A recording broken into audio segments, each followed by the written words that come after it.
Yo. Thank you, Congresswoman. I just want to say that it's great to be here on such a beautiful day, to be with you, to get a message out that is so very important.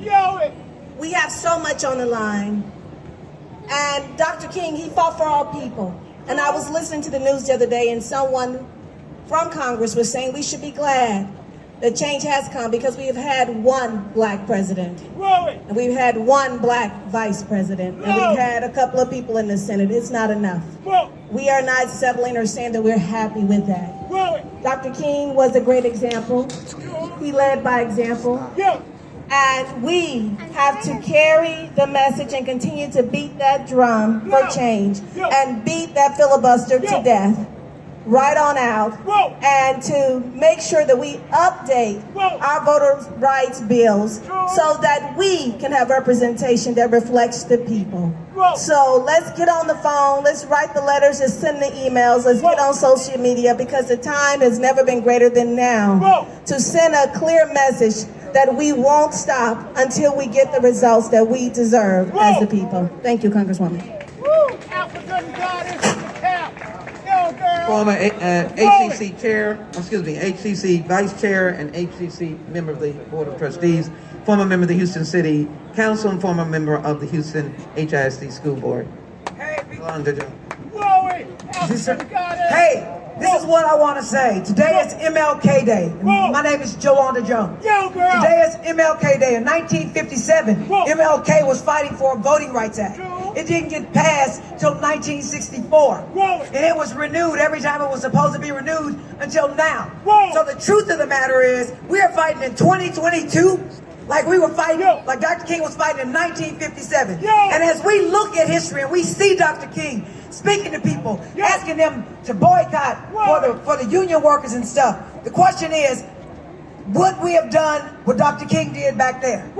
Back then. Because if you think we've overcome it, we've made it, you are wrong. There's no reason we should be having this same fight. So I am asking you to call your elected officials, your congressmen and your senators, and you've got to go vote. Because somebody said they're trying to stop our right to vote in Texas.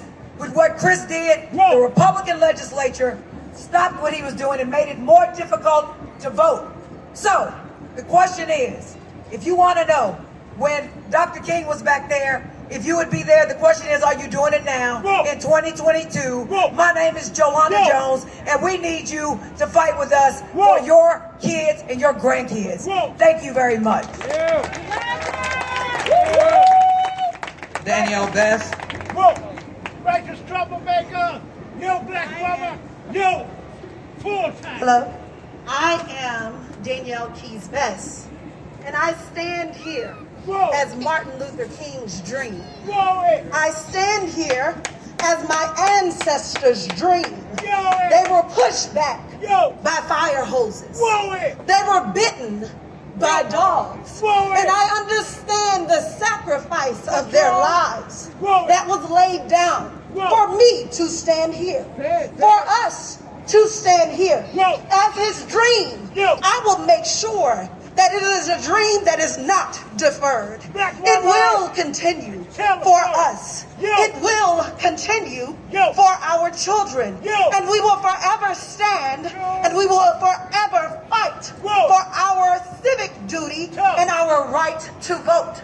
We must not give up. We must not tire. The time is nigh and the day has come for us to call on those who say that they represent us in the Senate and hold them accountable to the Constitution for which they claim they stand for. I am Danielle Best, Dr. King's dream, and you are his dream. Let us unify and march forward for our right. Thank you, Congresswoman. Thank you so very much. I will be bringing up the Attorney General and the Lieutenant Governor, but I want now to bring the President of the NAACP, who has joined me in this, and to acknowledge and respect and honor the fact that Bishop Dixon, I wonder what has happened to West Virginia when the West Virginia left Virginia to avoid supporting slavery. And that is, of course, the Senate seat that is held now by Joe Manchin. The president of the NAACP, Bishop Dixon. Papa Dixon! Good afternoon to all of you brothers and sisters. Good afternoon.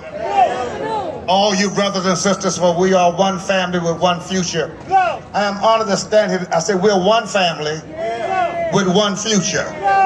We are one family with one future. We are one family with one future. Dr. King preached the message consistently that we are inextricably tied together, interwoven into the fabric of humanity. We will either learn to live together as brothers or perish together as fools. Today, as we stand here, thank you, Congresswoman Lee, for your leadership, for your vision, and thank you all the leaders who are humble enough to come at the invitation of another leader. Today, we're in a state of crisis. In 1968, February 23rd, at Carnegie Hall, the 100th birthday of W.E.B. Du Bois was celebrated. Dr. King was the keynote speaker. It was the last of his major public addresses. In that speech, he challenged the audience to remain dissatisfied, radically dissatisfied. I've come today to say to us that if we're going to win this fight, we must elevate our level of dissatisfaction. We are still too calm. We're still too casual. We're still too modest. We must become radical with our dissatisfaction. Last week when we stood at Cy-Fair ISD, we expressed radical dissatisfaction. Over 150 people challenged the board. And as a result of that, the gentleman was fired from his job because his company understood that if they come like that at Cy-Fair ISD,